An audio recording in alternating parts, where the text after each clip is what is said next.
Welcome to the Three Martini Lunch. Grab a stool next to Greg Columbus of Radio America and Jim Garrity of National Review. Three Martinis coming up. So glad you're with us for the Tuesday edition of the Three Martini Lunch. We hope you enjoyed our special President's Day edition of the podcast yesterday. Got a lot of interesting comments back. A lot of folks thinking that there were other underappreciated presidents that perhaps deserved a mention. And, Jim, all I can say is that President's Day happens each year. So hopefully we'll have a chance to talk about some of these folks in future years, if not sooner. Look, ladies, gentlemen, keep the spirit of President's Day with you all through the year. Remember, it's just 364 more shopping days till the next President's Day. Oh, man. Anyway, let's talk about our good, bad, and crazy martinis today, although we should also tell you that we are brought to you today by NetSuite by Oracle. Right now, you can schedule your free product tour and receive your free guide, 7 Key Strategies to Grow Your Profits. All of that found at netsuite.com/martini. We'll be talking a whole lot more about that in just a moment. Jim, let's talk about our good martini. If there's anything that has not provided much good news this year, it's the Virginia legislature. They have a fairly limited window to get stuff done, and the Democrats in control, sadly, have made the most of that time. We're now past the so-called crossover period, so if a piece of legislation hasn't passed at least one chamber of the legislature, it's dead for the year. The bad news is they've passed a lot of horrible stuff, from guns to abortion to you name it. Electoral college now goes to the winner of the national popular vote if it all gets done the way they want it to this year. But on the gun front, there's one piece of good news, and it happened yesterday. This is NPR. Virginia's Democratic governor seemed poised to make broad changes to his state's gun control laws, but was dealt a stinging blow by his own party Monday when a state Senate committee blocked a bill that would have, among other things, banned sales of assault weapons. Four Democrats actually, on Virginia's Senate Judiciary Committee broke ranks with their party, handing the Republican minority a victory in tabling the bill for the remainder of the year. It also sent the measure to the state's Crime Commission for further review. The bill would have banned the sale or transfer of certain assault-style weapons in Virginia. It also would have made it illegal to possess silencers and magazines holding more than 12 rounds. Ralph Northam, of course, vowing next year's the year, we're going to get this done and so forth. So, Jim, I got to say I'm kind of surprised that this didn't happen. But obviously, as folks who love the Second Amendment, it's a huge win and a huge sigh of relief right now. Greg, you and I started doing this show in 2009, right? 2010. Okay, so I want to go back in time and find you and I from 2008 or so, 2009, and tell us that we will be celebrating the decisions of Cree Deeds, who was running for governor as the Virginia nominee that year, and a man named John Edwards, who's not the infamous former presidential candidate, John Edwards. But if you'd said to us, guys, you're going to be really pleased about these guys' votes on a gun issue, and in fact that would tank a really key objective of the Democrats in the state legislature, we would be stunned. And then you'd tell us Trump is president, and we'd say you're lying. There's no way that could be what's going on in the year 2020. So there's an interesting lesson here, because look, we were deeply folks in Virginia, gun owners, Virginia Second Amendment community, the NRA, they were all genuinely worried that the Virginia-controlled state legislature, very narrowly controlled, but now with Democratic majority, both the state House of Delegates and the state Senate, we're going to pass gun control bills this year. Greg, if I'm correct, I don't believe any of them have passed. Some have gotten through the Senate, some have gotten through the House, but not all of them have hit one roadblock or another. And what the answer is that a narrow Democratic majority does not quite translate into a narrow pro-gun control majority, at least for this legislation. And so far, it looks like they are a little bit short. And the answer is that Cree Deeds, who represents a county that is just extremely rural. I think that people joked during his gubernatorial campaign, it was true. It has one stoplight. John Edwards represents Roanoke in the southwestern part of the state. These guys are Democrats, and they are pro big spending and oppose the Republicans on a whole bunch of issues. But these guys have not flipped on the gun issue. And I think a lot of Democrats thought, okay, we're going to throw in some provision that says hunting is okay or something like that, but we're going to pass a lot of gun control bills this session. And so far, it has not happened. I don't think if you're a Virginia gun owner or a Second Amendment advocate that you're mostly a sigh of relief. You're not celebrating, although I think it is worth noting, considering the optimism and the momentum and the degree to which the new Democratic majority. I mean, look, they in these suburban districts, like where I am in Fairfax County, they did explicitly run on this. And Eileen Fillercorn, who is the Speaker of the House, basically sent a message saying, hey, we did our part, guys. You guys loused it up, and all of you signed on to this as part of our platform back in 2019. You know, I don't think this is the end of the gun control fight in Virginia. I think it is a fairly significant victory for this year. I think it means, you know, that basically for this session, the gun owners don't need to worry. I think it's near certain the Democrats will come back for it. But I also think, look, that rally that they had in Richmond that everybody predicted was going to be a disaster, and I could have done without them wearing their masks and looking like Hezbollah and stuff like that. But they had that big rally. There was a huge turnout. You got to figure that was a pretty clear signal to some of these lawmakers. It was also, I believe, Chap Peterson, who's actually closer to where I am up near Fairfax County, these D.C. suburbs. Chap Peterson has a bow tie, and his first name is Chap, and he's not a Republican, Greg. As well as, I believe, one or two others, which is, that's a fairly significant amount. Democrats really thought they had this, and I think this is a reassuring sign for gun owners that pro-gun Democrats may be nearly extinct at the federal level, but they're not extinct at the state level. And I think the pro-gun control crowd counted their chickens before they hatched on this bill. Oh, man. One of my neighbors is going to love this because I told him about the legislation that seemed to be coming and seemed to have enough support to pass. He asked, has it been done yet? And I said, no, not yet. So the next time I saw him, he was like, oh, I went and got another AR. And so then he saw me a couple of weeks later. Hey, they pass anything yet? No. He says, oh, okay. Next time I saw him, I got another AR. So wait till I tell him this. This is going to be. He's going to say, you're getting a commission from the store, aren't you?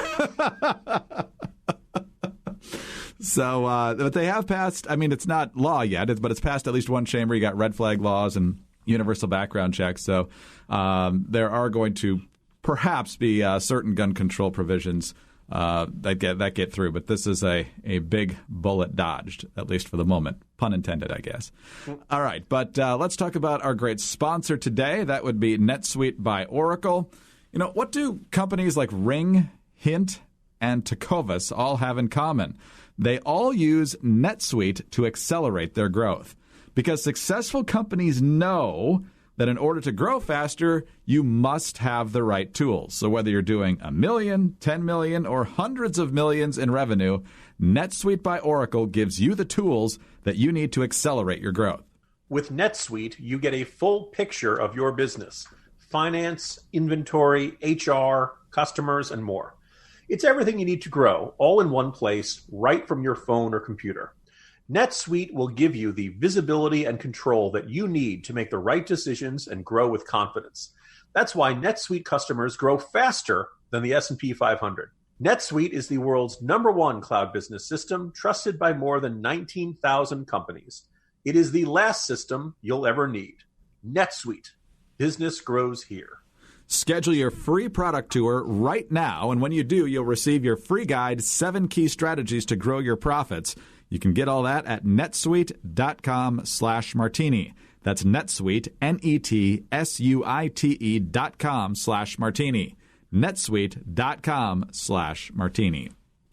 All right, Jim, let's move to our bad martini now, and in some ways it's good because the baggage is building up pretty quickly here for Michael Bloomberg. Not sure it's keeping up with the billions spent on his ads promoting himself, but nonetheless, there's plenty of grist now for his primary opponents, and if he becomes the nominee somehow, for President Trump. So we talked a lot about his stop and frisk comments, his pathetic contention that he really hated stop and frisk, even though he was singing its praises after he left office.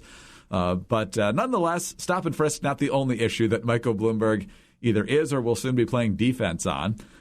So we have clips from a couple different times here, one while he was mayor, one after he left office. We'll start with that one. This is 2016, and he's talking about the information economy and how it's different from previous ways that people made a living, which is true. But here's how he talked about the difference between farming and information work. I could teach anybody, even people in this room, so no offense intended, to be a farmer. It's a process. You dig a hole, you put a seed in, you put dirt on top, add water, up comes the corn. Then we had 300. You could learn that. Then you had 300 years of the industrial society.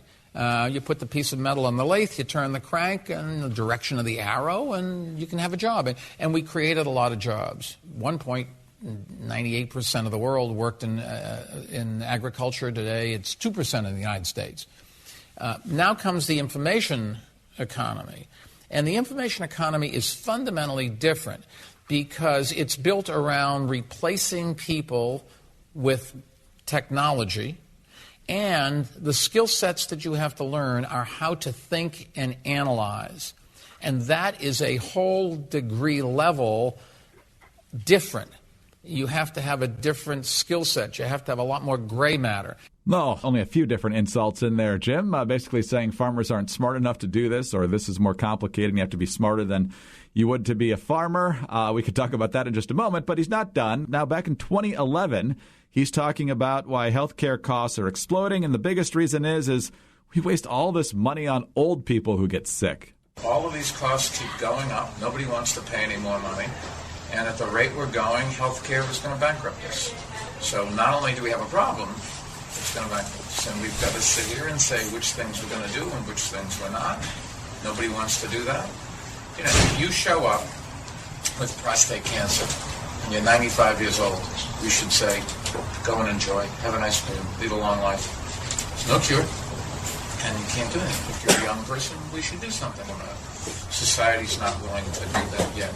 Society's not willing to do that yet. In other words, to tell old people, go ahead and die, and young people will probably treat you. So, Jim, this guy's just piling up the hits here. You know, first of all, I decided to look this up. Prostate cancer is the most common cancer among men, and each year about 175,000 men in the United States get diagnosed with it. 60% are diagnosed in men over 65.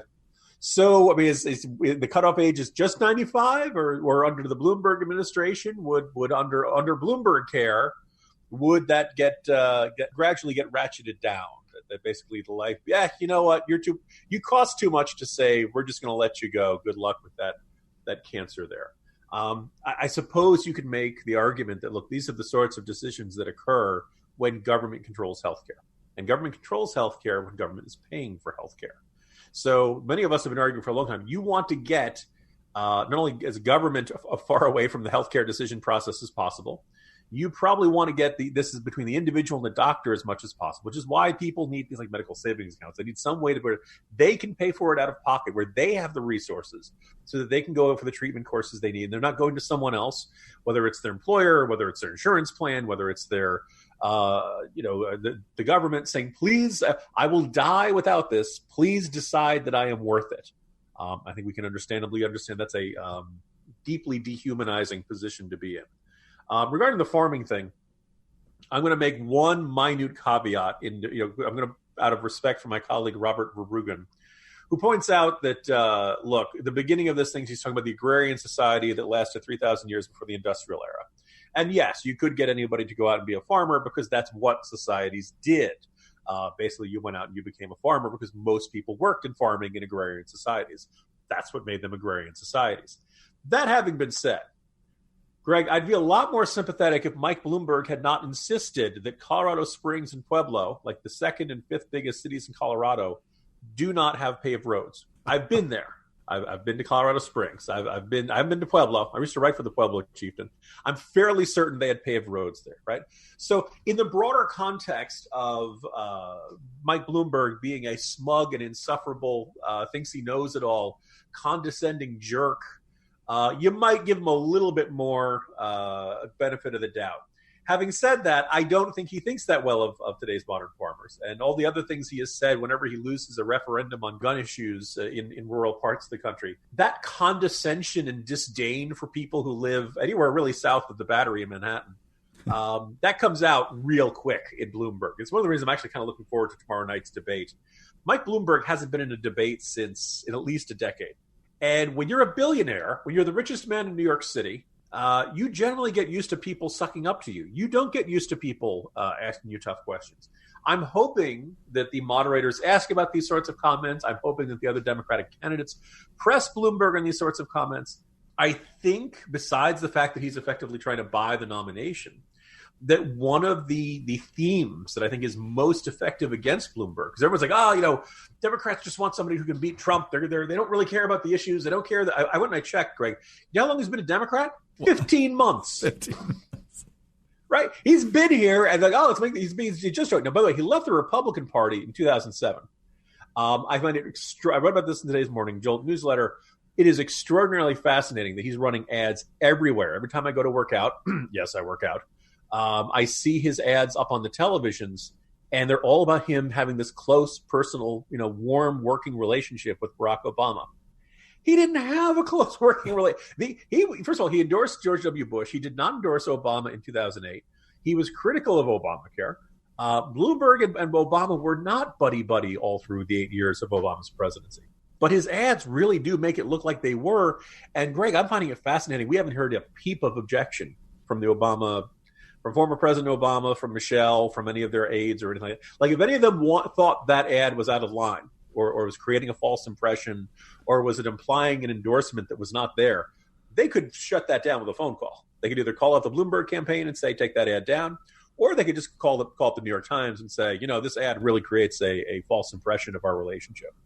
Obama hasn't done that, which is, particularly interesting. And I'm sure the Biden campaign finds that interesting and particularly frustrating. But anyway, Bloomberg is coming here. Bloomberg has a thinly veiled contempt for everybody. And it comes through in the soda ban. It comes through in the way he talks about gun owner. He talks about everybody who isn't him like they're an idiot. And I think most people look at Mike Bloomberg and say, first of all, could you imagine Mike Bloomberg ever having to survive on his own in the wild?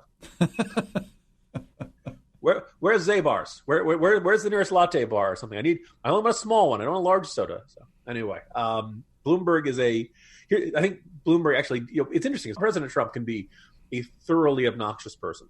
President Trump, we just saw after the impeachment acquittal, Trump cannot enjoy good news. He cannot keep himself out of the spotlight. He has to go and do something even further. We saw the firings. He constantly courts controversy, but then he does something like the victory lap at NASCAR, and people just kind of like that, right? Trump has this, also depending on how you feel about who Trump is poking, sticks at. With Bloomberg, like, who hates farmers? Who doesn't like farmers? And God, those farmers, those idiots. That's not the message is going to help Democrats in 2020. But so that's the thing. The question will be either can any of Bloomberg's Democratic rivals put a spotlight on this prickly jerkishness of his persona and capitalize on that, and then the next question is if Bloomberg is the nominee, assuming the Bernie bros do not burn the city of Milwaukee to the ground, the next question would be could Trump make an issue of that and give you the sense of like, look, Trump's got all kinds of issues, but Trump doesn't look down on you. Trump is the only president who you will never feel inferior to. A couple of quick follow-ups here. I believe there was a New York Magazine story in the last few days, and from what I read, it sounds like Obama is completely staying out of the Democratic primary until they settle on a nominee, and then he envisions himself as the great unifier who can bring all different factions of the party together. But if he puts his thumb on the scale now, in the context of that story, is particularly about being opposed to Bernie, there's going to be a big chunk of the party that suddenly hates him. So he's staying out until he can be the grand unifier here. In terms of the two Bloomberg statements, number one, I know you know farmers. I know farmers. I would love to get answers from them about the contention that all they do is dig a hole, put in a seed, fill in the hole, and water it, and that's about it. Thirdly and lastly, it was Obama's healthcare, not his czar, but the architect of his legislation, Ezekiel Emanuel, the brother of Rahm Emanuel, who said on his own, this was not administration policy, that you should only pretty much try to keep yourself alive till age 75, and anything after that is gravy, and if you get really sick, just let nature take its course. As we said last week, Mike Bloomberg's now 78, Jim, so I'm just curious as to where he thinks the cutoff ought to be. Yeah. How old is Emanuel? He's actually younger than he looks. I think he's early 60s. Wow, so much for clean living. But nonetheless, I want to get back to him in about 18 years. Yeah, exactly. Still feel the same way, pal? Yeah. Probably not. All right, let's look at our crazy martini now, Jim. And this actually happened 4 days ago, but we are not going to ignore this story. So let's go to USA Today. Michael Avenatti, a lawyer who gained fame by representing a porn star in lawsuits against President Donald Trump, was convicted Friday of trying to extort sportswear giant Nike.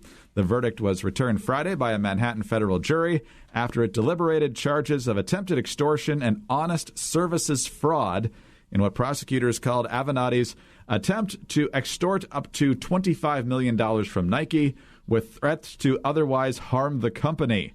The charges carry a combined potential penalty of 42 years in prison.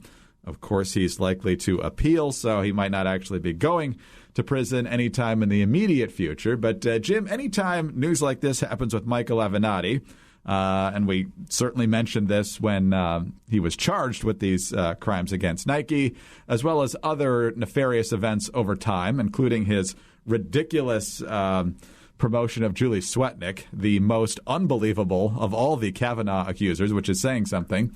The media still loved Michael Avenatti, including CNN's media guy, Brian Stelter, who said this not that long ago, about a year ago. Looking ahead to 2020, one reason why I'm taking you seriously as a contender is because of your presence on cable news.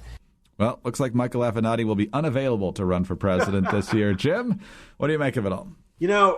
Every once in a while, you see a trend come along that seems to come out of nowhere. All of a sudden, it's super hot. It seems like everybody's doing it. You don't get it. You don't understand the appeal. You don't understand why everyone's doing this. Greg, you and I are roughly the same age. I can reliably say that in 1996, I never did the Macarena. I plead the fifth. Right. Our predecessors in the 70s didn't buy a pet rock. Tickle Me Elmo, that no one ever had a Thanksgiving, brawl or something like that. I'm trying to think of other, bizarre Tamagotchis. These were the Japanese toys where you had to press the buttons to keep them alive.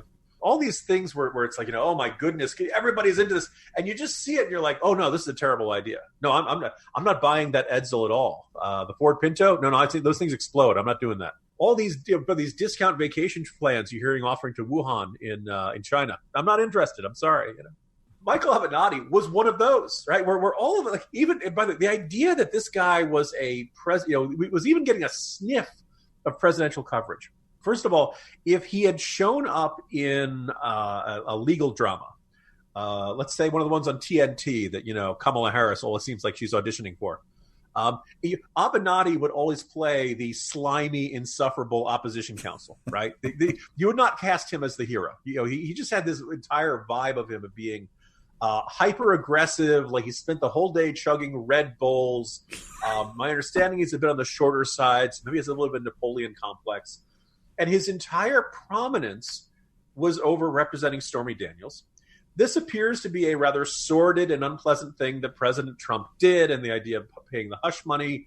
President Trump insisted that he'd paid the hush money, but they hadn't done anything, had an extramarital affair. But just, so he had this information or was representing her in this particular Trump scandal. And I got to say, out of all the stuff Trump has done, this is, it's not good, but I'm not even sure this cracks the top 10 most scandalous things he's ever done. But Avenatti somehow turned that into oh, okay, now we're talking to the lawyer for Stormy Daniels. Into what? Was it 300 cable news appearances in a 3-month span or something? It was some ungodly amount of it. And it wasn't Fox News that was doing it. So it was almost entirely CNN and MSNBC just decided to have him on the entire time. Little did we know, by the way, Greg, that one, he was filing various lawsuits and appeals and legal efforts that were very unlikely to succeed. And that any lawyer worth their salt would say, that's probably not going to work. And in fact, if you end up losing and end up having to pay attorney's fees, you'll end up paying Donald Trump, which is in fact what happened. Then we found out that he had forged, I believe, Stormy Daniels' signature to make sure that the money was supposed to come for her book was going to him, right? So now he's stealing from his clients, or at least according to Stormy Daniels.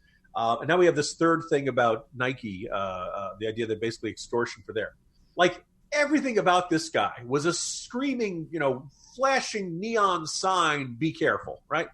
But there was just this unbelievable desire. It's kind of fascinating that Democrats responded to the shock and horror of Trump winning the 2016 election by saying, we need one of those too, which suggests that they're not completely shocked and horrified and abhor it and think it is the absolute worst possible. Now it's kind of envious.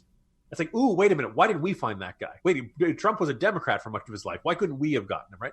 So there's this inner conflict in the Democrats that Avenatti tapped into perfectly. And I think that there was this weird, like, looking back, there are certain, like, as I joke, look, maybe you thought a pet rock was a cute joke. All right, funny. There really wasn't any justification for Michael Avenatti being taken seriously. Everyone who ever treated him seriously as a presidential candidate should just go sit in the corner and think what they've done for a period of time. And hopefully we won't be hearing from him again. All kinds of people had interaction with him that indicated this guy was a rageaholic maniac. And I feel like we've just got enough of those figures in politics, Greg. We've got quite a few of them. So what did we learn today, kids? Ralph Northam and Michael Bloomberg supported George W. Bush as recently as 2004. And as recently as a year ago, people at least at CNN and elsewhere thought Michael Avenatti might make a good presidential nominee. And Creed Deeds and John Edwards are the good guys. That's right. Although not that John Edwards. And not the psychic John Edwards either. Although, I don't know. The jury's still out on him. Well, he would have told the committee not even to bring up the issue because he would have known it wasn't going to actually pass. He would have seen it coming. Jim, happy Tuesday. See you tomorrow, Greg. Jim Garrity, National Review. I'm Greg Corombos, Radio America. Thanks for being with us today. Don't forget to schedule your free product tour for NetSuite by Oracle right now and get your free guide, 7 Key Strategies to Grow Your Profits, netsuite.com/martini. Please subscribe to the podcast, leave us a kind review, and we will see you here again on Wednesday for the next 3 Martini Lunch.